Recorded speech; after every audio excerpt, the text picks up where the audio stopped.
Reactor online. Sensors online. Weapons online. All systems nominal.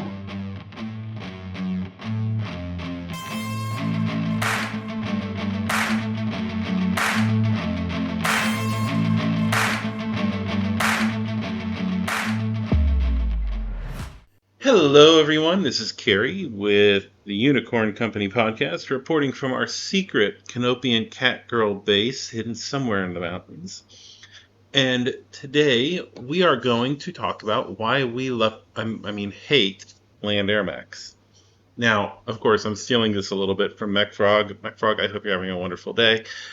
But we're going to talk about Land Air Mechs, the in-universe perspective, and also we're going to talk a little bit about the gameplay perspective from someone who's experienced them firsthand. Before we do that, though, we do have some news to cover, and there's a couple other subjects I want to touch on, but those can wait for, some of those can wait for another day. So the main thing in the news is new releases. Yes, there have been a number of new releases since I have had my last episode, and I want to go ahead and touch on just a small number of these. The first of these I want to mention is that Catalyst Game Labs has released a Clan Spaniel sourcebook. Now, if you are unfamiliar with Clan Spaniel, they are a cartoon that exists in clan space that's made for teaching clan children about the inner sphere and the clans, and it's sort of like a little bit of a children's cartoon mixed in with some propaganda. And it's made to indoctrinate children and teach them, hey, this is the way of the clans, this is what we're fighting for, this is what the inner sphere is fighting for because they're dirty surats. And just to give them that sort of idea of this is who you are, this is where you're from, and this is, what's going on. The source book also gives us a perspective into clan media, and it is available on Catalyst's website for $1.99. It is a PDF. Let me see. Can I get it? Nope, you can only get it in PDF format. The other thing that Catalyst has released, the other three things. First of those is the Vulture, the Vulture Premium Miniature, which we will be doing a review of on our YouTube channel. And this miniature they are selling for $14.99, which I believe is a very nice. It's not as much as you would pay for a force pack, but it's also not as much as people have paid in the past for the premium miniatures, which is always a good thing. They have also released the Salvage Box Urban Mech Lamb, which retails for $29.99, and the Starleague Command Star for $30. So these are on sale right now on Catalyst's website. They should be going up on third-party sellers pretty soon. I do know Fortress already has an entry for it, but they just don't have it in stock yet, and they will be selling it for $26.24. Speaking of other releases, Iron Wind Metals has been busy, and they have released 4 miniatures. The first of these is the ARC-2R Archer. The item number is 205218, and it retails for $19.95. And this is a direct metal representation of the plastic Archer. So this would be coming multi-part. And to be fair, I have seen, if you go on Iron Wind Metal's website, there are pictures of it. It looks pretty good. We have one on the way to review. Iron Wind Metals, because I'm getting it through Fortress. Iron Wind Metals is starting to sell it on the 20th, so about 9 days from now, when I'm recording this. But if you want to get it sooner, you can go to Fortress. In fact, all of these I'm going to talk about here. You can get through Fortress. And the Archer, like I said, retails $19.95, and Fortress is selling it for $15.96. The next of these is the Jade Phoenix A. Once again, has a Iron Metals sell date of the 20th. Fortress already has it available, and this one, it's pretty much the A version of the Jade Phoenix. Item number on it is 25220. It sells for 1916 through Catalyst, or sorry, it sells for 23.95 through Catalyst or 1916 through Ironwind Metals. There's also another Jade Falcon mech, the Night Gyre. This is the Prime configuration. It's 25217. Ironwind Metals will be selling it for 22.95, and Fortress sells it for 18.36. And then you have the Rifleman RFL-3N or 3C, depending on which variant you want to run.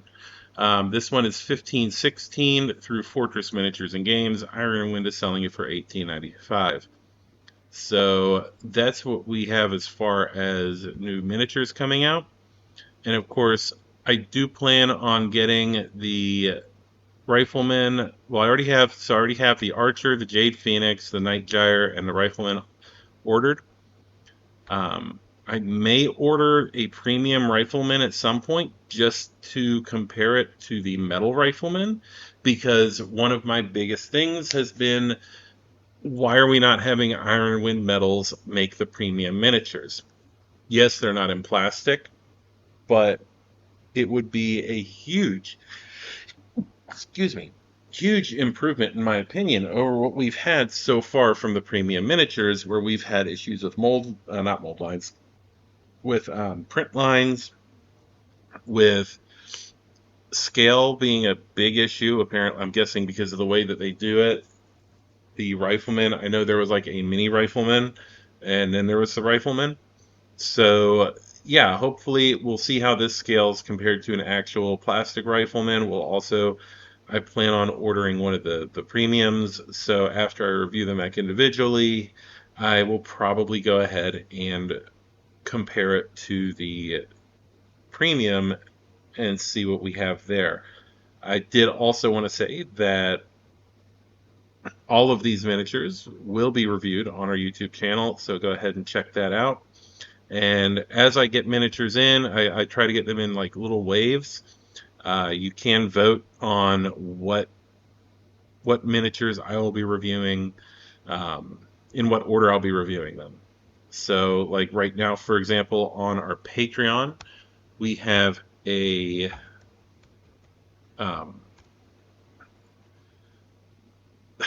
poll. That's what it's called. Sorry, we have a poll to see which of the miniatures we'll be reviewing next. And right now the options are the Premium Vulture, the Premium Wolverine, which I have not seen on Ironwind Metals website yet, but was gotten for me by a friend. Thank you so much for that, Ed. The Ost Scout from Ironwind Metals, the Aero 4 Urban Mech, and the Ironwind Metals Locust. So right now that is the poll that's up, because that'll cover which models I review in what order. And then once I have these 4 more in, they will get their own poll once I have them all put together and ready to do the videos for. So if you want to be able to get in on that, then go ahead and go to our Patreon at patreon.com/unicorn company. And if you want some really good deals on some metal miniatures, box sets, and just about anything else you need for Battletech, check out our sponsor, fortressminiaturesandgames.com. Bobby, the guy that runs it, awesome person. And he also is the person that runs Southern Assault every year. So, helping him helps keep Southern Assault alive, because that is one of the best tournaments on the East Coast, if not the world, for Alpha Strike. So, now that we've covered that, like I said, there's some other things I want to talk about, but I think those deserve their own episodes. I've been seeing a lot of stuff as far as, I guess you'd call it, a grift going on in the Battletech community, or slightly outside of it. But yeah. Also, one other thing in the news: the Kickstarter stuff, shipping should kick in on Monday for the first wave of Kickstarter people. I am one of those. Once we have the products from the Kickstarter, the YouTube channel will be getting a ton of new content covering all of the force packs. The only one that I did not order was the Battle Armor Force Pack. I figure I can pick that up later on because it's battle armor. There's really not much to review. It. Same with the elemental box. There's not a lot to really review with them. They're elementals or they're battle armor. And I do think, if I recall correctly, the new box set comes with like a squad of Intersphere battle armor in it. I might be wrong though, which is definitely a possibility because I have been wrong before. So let's go ahead and get into today's main subject. And this, of course, is why we hate Land Air Mechs, or at least I do. Now, if you want to talk about Land Air Mechs, there's two routes we can go with this. So first of all, like I said, is the in-universe perspective, which is interesting. It's interesting for a few reasons. The first of these being that Land Air Mechs overall, in universe, are sort of an anachronism because nothing else in the universe is like them. And also, they have a very weird design lineage and a impetus for their design.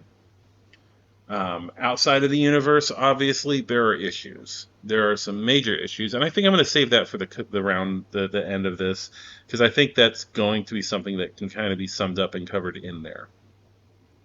So, starting with that in-universe perspective, like I said, Land Air Mechs, they are a huge, huge technological marvel of the Star League and the Star League Defense Force.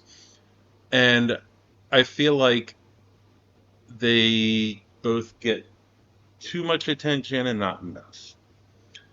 So let's look at that historical perspective, that Star League Defense Force, why were these built, why were these designed perspective, and then we're going to go from there.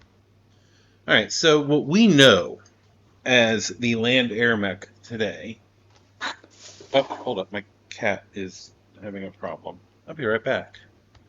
Okay, now that that's taken care of, and I will, at some point in the next few days, be harvesting more sand.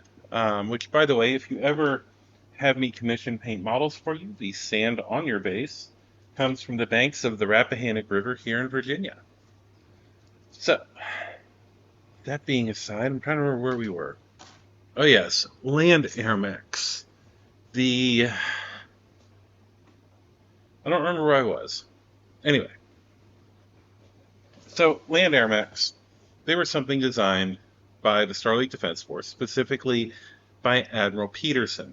Now, many people will tell you that these are the pinnacle of technology in the Star League era.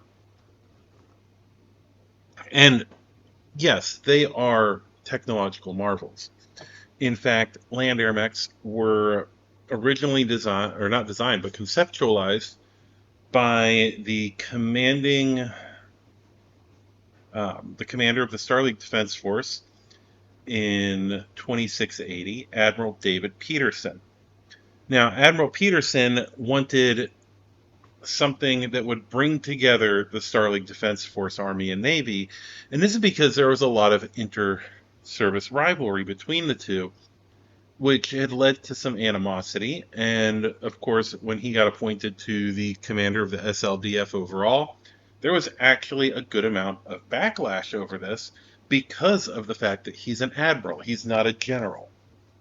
And people in the SLDF Army, or the ground forces, thought that the commander of the SLDF should be a general.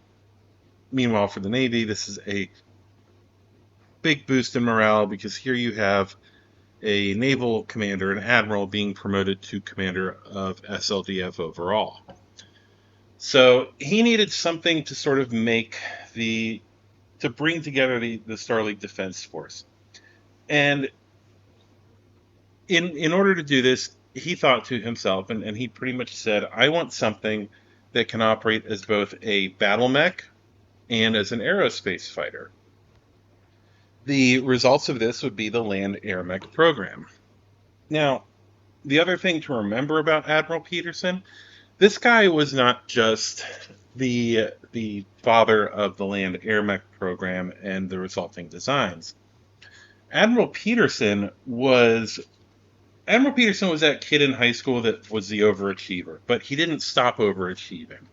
So when he became the commander, there were several things he wanted to face and repair. One of those was a deficiency in um, that relationship between the ground forces and the aerospace or the Navy.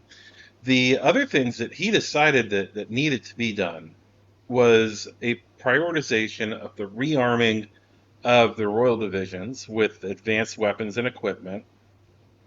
So all those good toys that the SLDF Royal Divisions have, the Marauder, which he did not directly make happen, but he once he saw this thing existed as something that could be made even better for the Royal Divisions, he did it. The development of the Advanced Combat and Maneuvering Skills Project. We better know this as the Gunslinger Program. So all those Karita warriors wanting to go out there and duel with the SLDF, he's the one who said, you know what, we need to make better warriors for this. We need to have the Gunslinger Program. He was also the person who conceptualized and led to the development of the Reagan Space Defense System. That's right. The thing that made the Terran hegemony absolutely impossible to just invade on a whim was made, or at least conceptualized, by this guy. So much of that modern Starlink Defense Force, all the good toys, all the equipment, all the awesome stuff that Kerensky had, this is all because of him. And Admiral Peterson, I feel like I want to do a video about Admiral Peterson and not about Land Air Mechs, but unfortunately I promised you a video, or sorry, a podcast episode about Land Air Mechs and about why we hate them.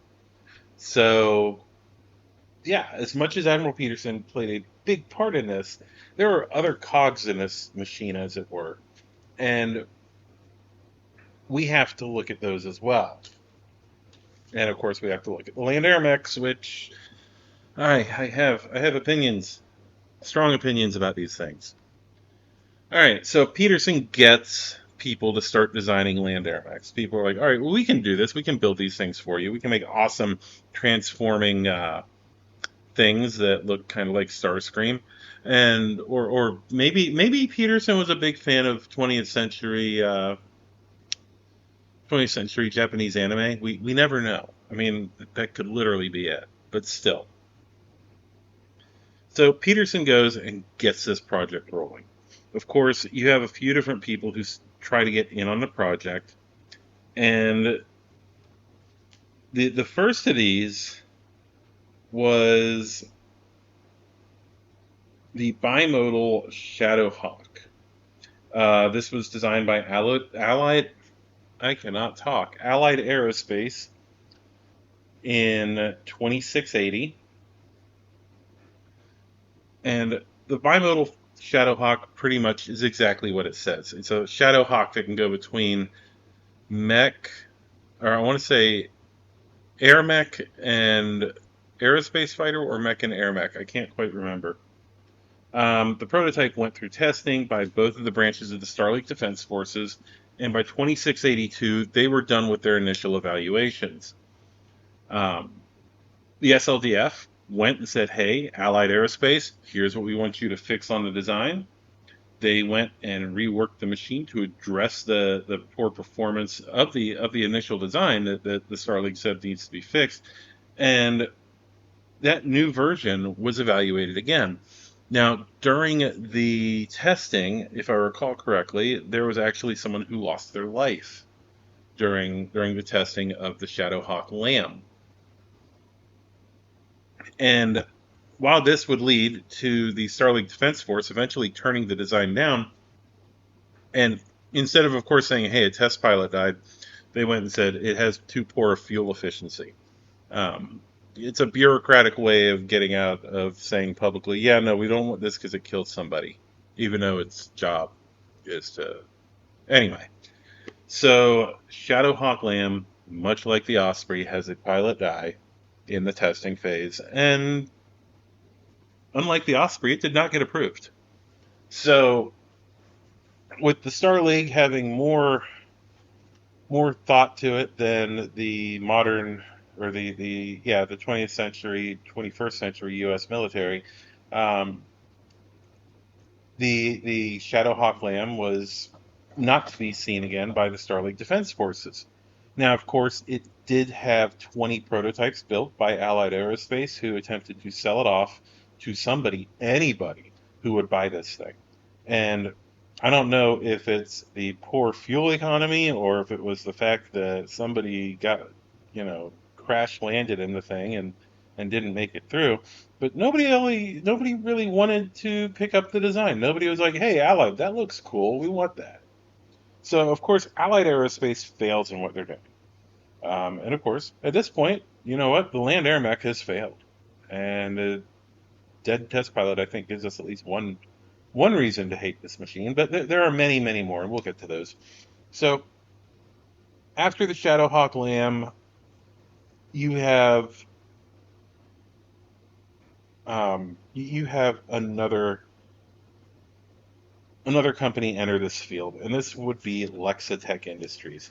Now, 6 years after the Shadowhawk Lamb, initial evaluations are complete, so 2688, they introduced the Stinger STG-A1 Land Air Mech. Now, this is a full transformable land air mech. It goes from mech to aerospace fighter with a land air mech mode in between.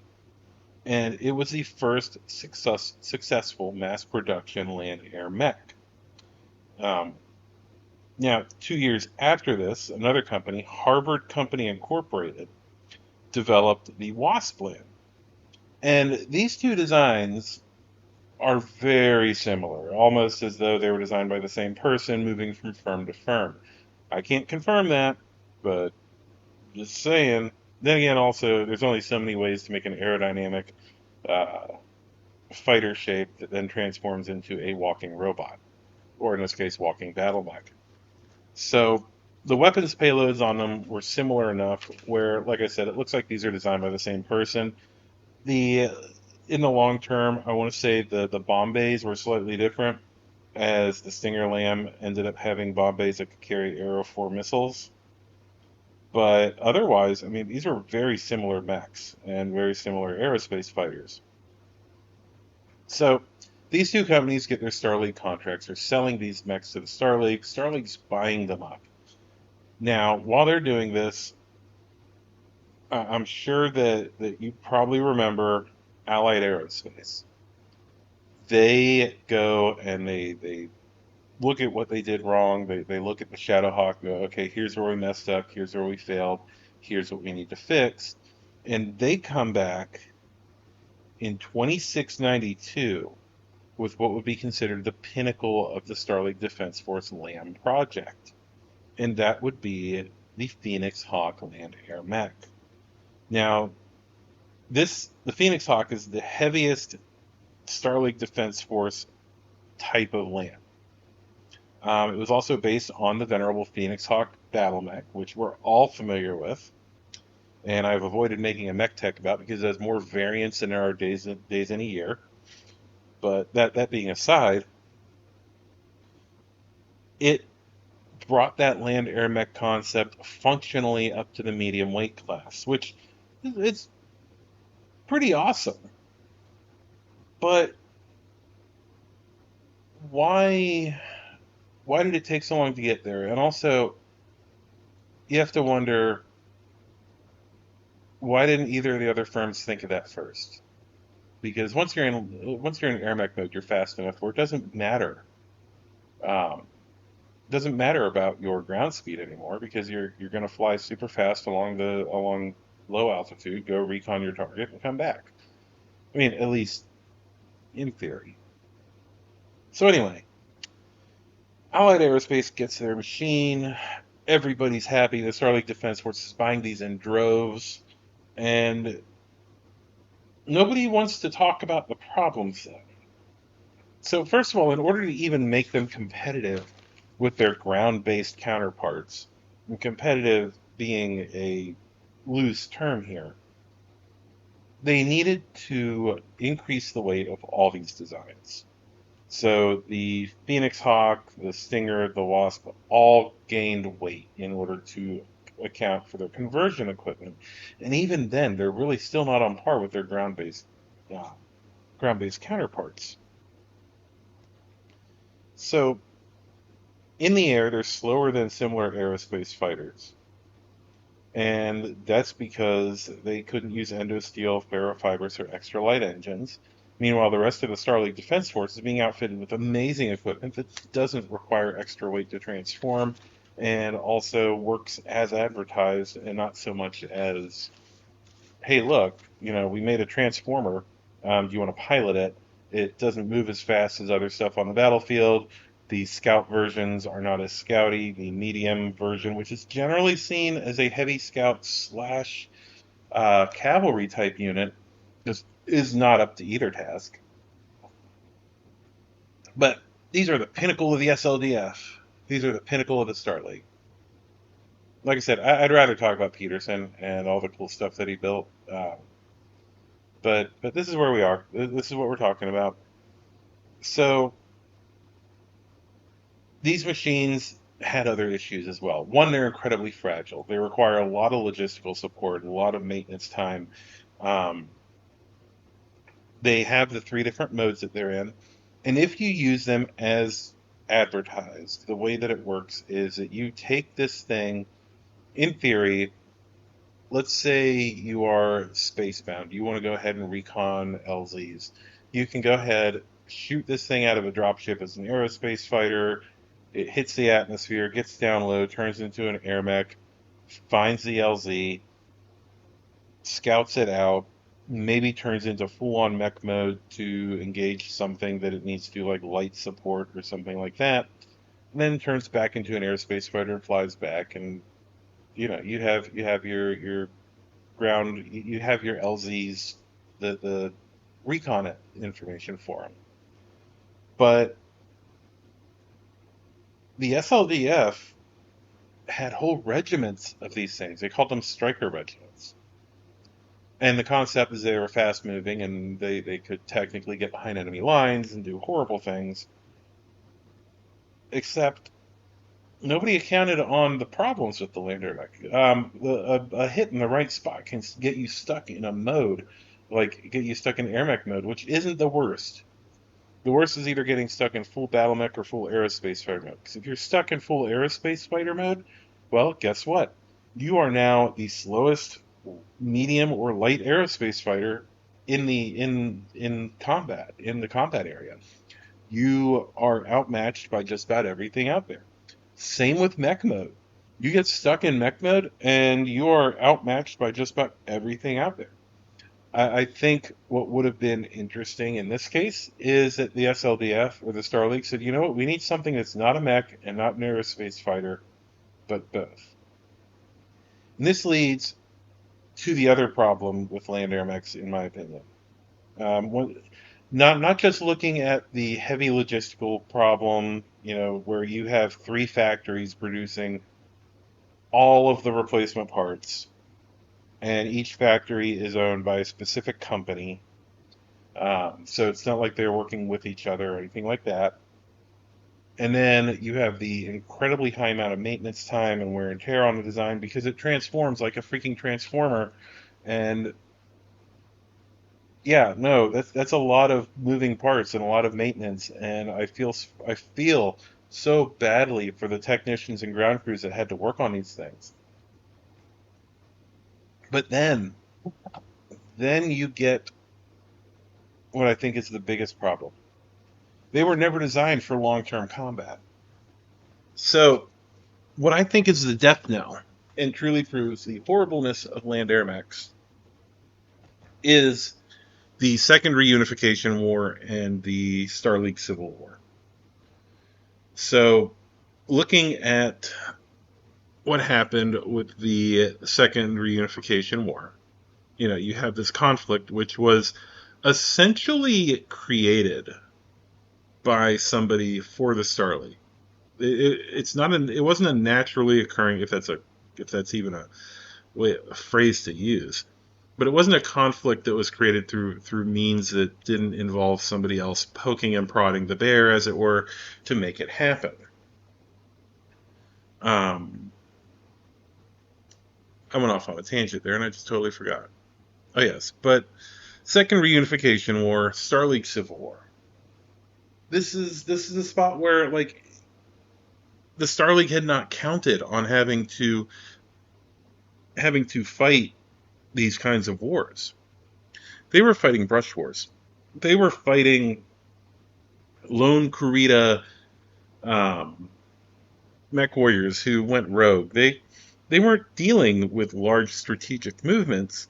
And while, yes, the standard SLDF Army and Navy could handle large strategic movement and strategic scale warfare, they were also fighting against a war that was essentially an asymmetric war as well as a standard war, because you had the official forces of the Torn Concordat, the Outworlds Alliance, the Magistracy of Canopus. Not the Rimworlds Republic, though. They were nice until they weren't. But anyway, but you had these forces who were fighting a conventional war, while you also had insurgents on their side fighting against the Starleague Defense Force in ways that they had not counted on. What this did, it put those striker regiments with all their fancy, amazing lands, and okay, so first of all, I don't mean to sound like Pierre Sprague here, where it's like, oh, advanced technology is horrible. No. Advanced technology in BattleTech is awesome. Targeting computers, pulse lasers, XL engines of the clan variety.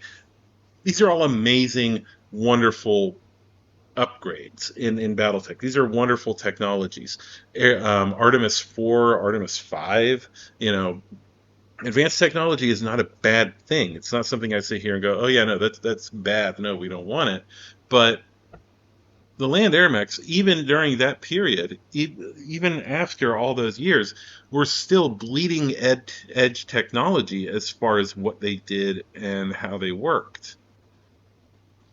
So you had mech warriors who were also trained as aerospace pilots, which also adds to the logistics, by the way, because if it takes a year to train a pilot for one or the other, it now takes 2 to train them for both, and of course they're not as good as their specialized counterparts. That being aside, you have these people driving around in Land Air Mechs in an extended conflict where the houses really aren't in supporting it. They're just kind of like, yeah, no, we will keep paying our bills, but you sort of brought this problem on yourself there, Cameron. And it was reflected in the way things played out, in the way that the Starleague Defense Force essentially was like begging for support, and in the process, the Terran hegemony was emptied.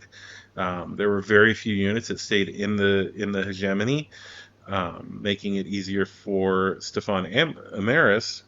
I was going to say Stefan Amaris. Anyway, it makes it basically easier for Stefan to go ahead and pull his little trick on Christmas. But yeah, they were at their limit logistically of what they could do. So these striker regiments already are seeing that hurt. Then on top of that, you have what is essentially the takeover of the Terran hegemony. Suddenly all that logistical support that was already strained to its limit is cut off. Whatever you have on hand is what you have. You don't have extra parts for the lambs. You don't have extra, extra conversion equipment pieces or all this other stuff. Lexitech and Harvard Corporation and Allied Aerospace, they are now under the influence of somebody who really does not like you. And yeah, for example, I want to say that this is a classic case of having an army that depends on immediate on-demand resupply, which suddenly doesn't. And specifically, a highly advanced piece of technology in that army, which depends on that on-demand resupply capability, which has just been shut off. So now you have the Land Air Mechs, which no longer have the ability to get supplies, to replace parts, so they naturally attrition in the SLDF. And when I say attrition, I mean attrition.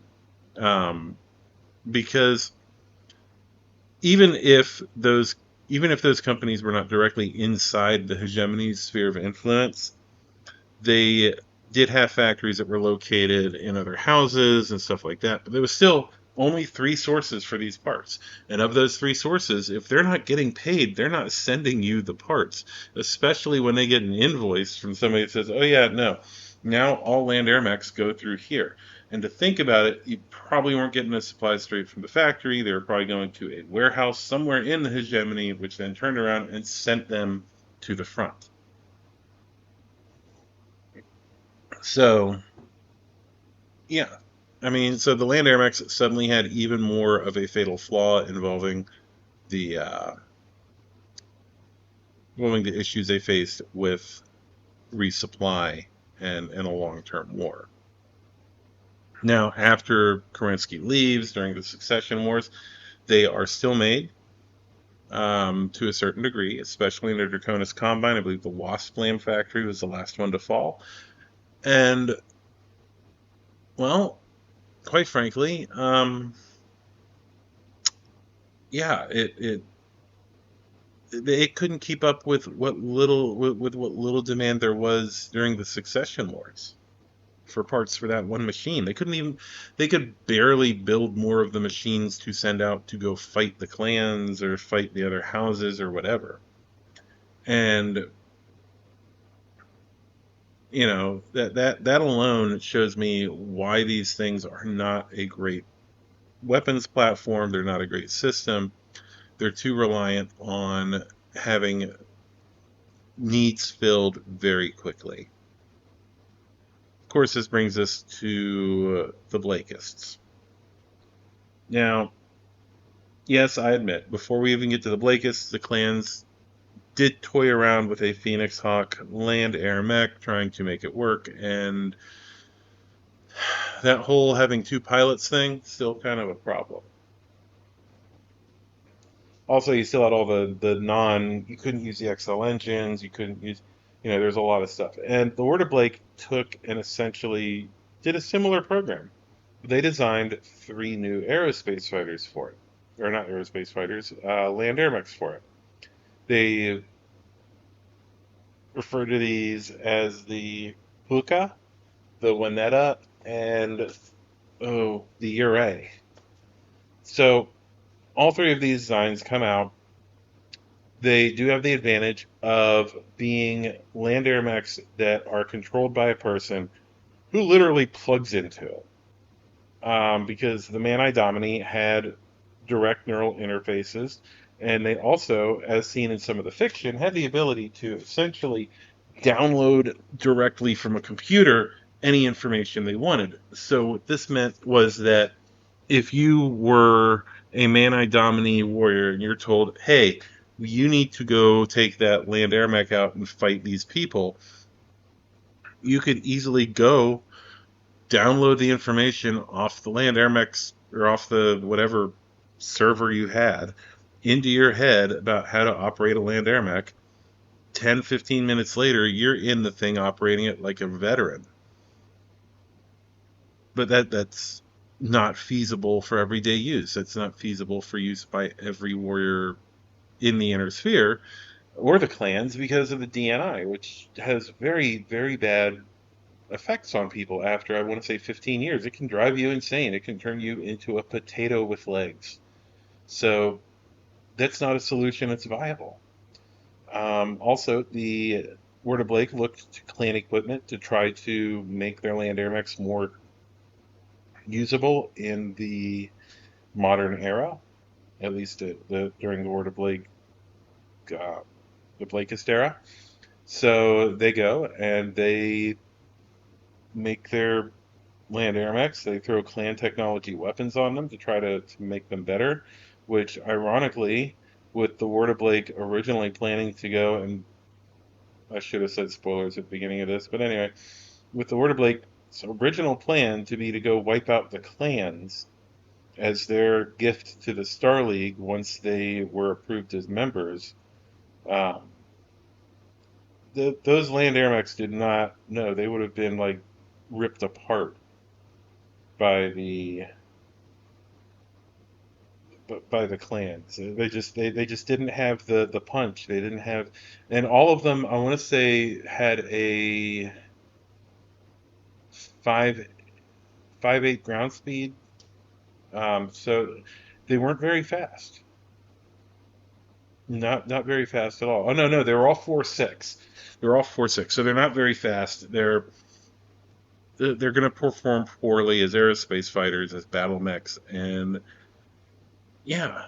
I mean, stepping outside of the in universe perspective, I really think the Word of Blake were given Land Air Mechs as a way to try to solidify that, hey, look, Land Air Mechs are a bad thing. They're used by the baddies. But of course, that's not what happened. People still wanted their Land Air Mechs and were willing to overlook the Blakist thing, you know. So I mean, that's mostly the in-universe perspective here. I mean, there were some honorable mentions along the way. Um, Ironically, the Rimworld's Republic got it the most right, in my opinion, with the Screamer Land Air Mech. Now, the Screamer was the Rimworld Republic's idea of we need a Land Air Mech to fight Kerensky, and it was designed. It was built. It was made. It was at least the prototype. And it's an amazing land air mech. I want to say it's armed with an ERP PC. That's all it needed. It was a long range harasser that could go find things. Very, very well designed. The Rimworld's Republic wanted it to be more of a direct line combat mech, and the only version of the Screamer that ever existed was eventually shot down over Terra by Kerensky. Well, not by Kerensky specifically, but by his forces during the liberation of Terra. So the only good thing to come out of Ameris's super secret high tech uber weapon programs got destroyed because he didn't know how to use it. Now, one of the engineers did sneak off to go talk to Kerensky about it and presented him with all the specs and everything for the Screamer, which, like I said, it's probably the best Starleague era land air mech ever designed. And Kerensky just didn't have the facilities to build it. Otherwise, I'm sure we would have seen it in SLDF forces. And I'm sad that we didn't, because the standard battle mech version of it would probably be pretty awesome during the succession wars, when everybody's like, well, we have these things, but we don't have a way to make them, you know.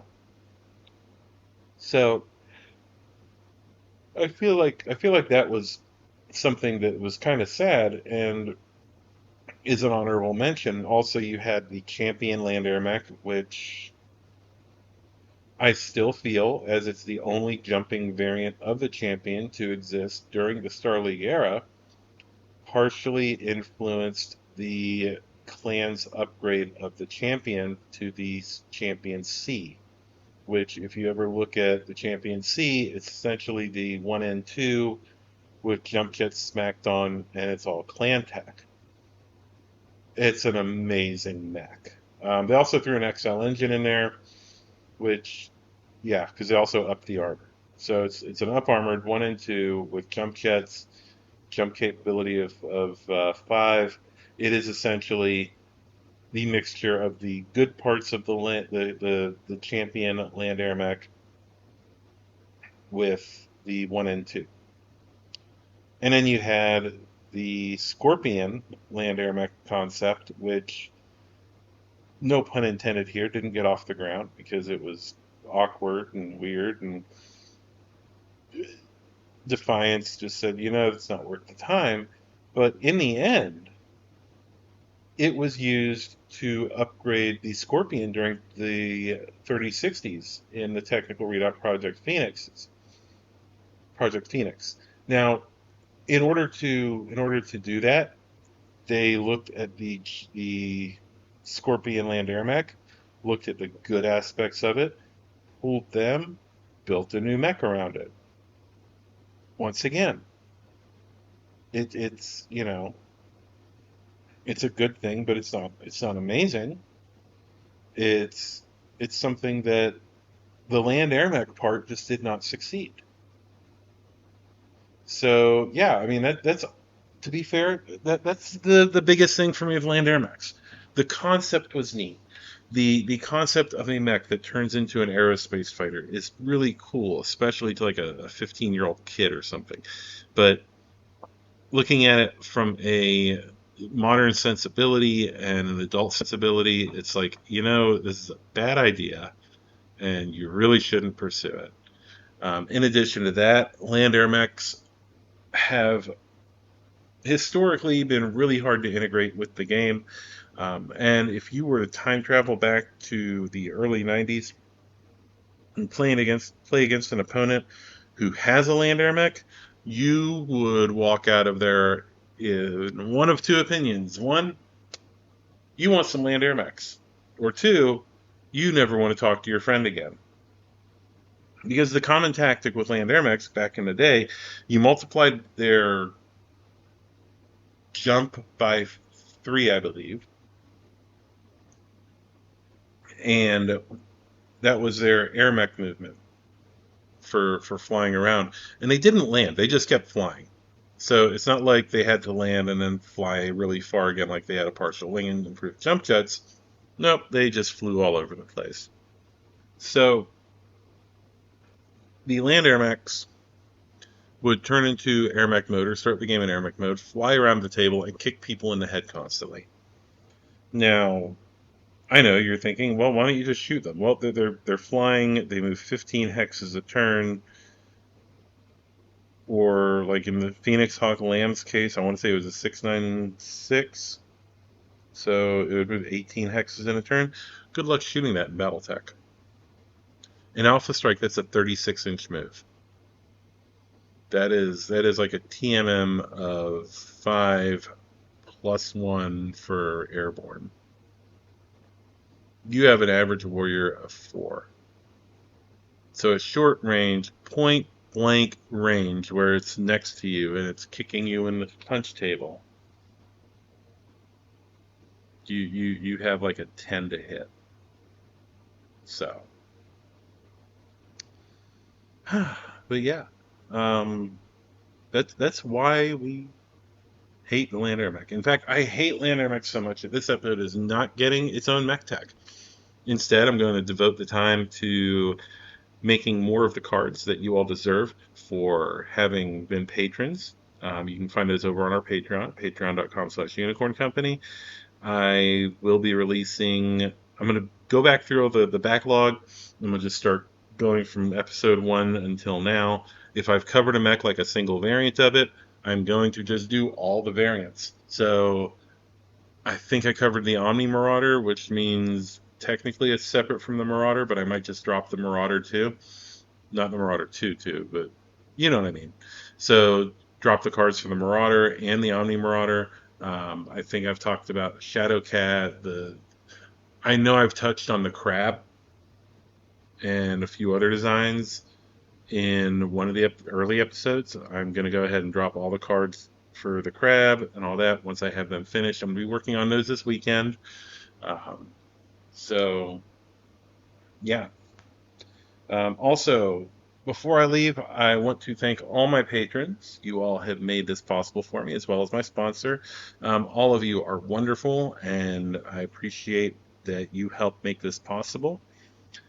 If any of you are in California and want to meet, I will be at Strategicon in Los Angeles. And not this upcoming weekend, but the weekend after. Oh my God, it's already that close. Yeah. So I'm flying out there week after next. And I invite any and all of you to come out and say hi at Strategicon. Tuck Davian will also be there, and I hope that we're going to have an awesome time. I'll be running a Alpha Strike poker run. I don't know if any of you are familiar with that, but it's essentially chaos. So anyway, uh, I have taken far too much of your time today, and I hope that you have enjoyed listening to me. Um, my name is Carrie. This is the Unicorn Company podcast, and all of you have a great day, great evening, great whatever it is where you are. I'm gonna find my meaning, I can make a change. I wanna play the game. You wanna sink or swim?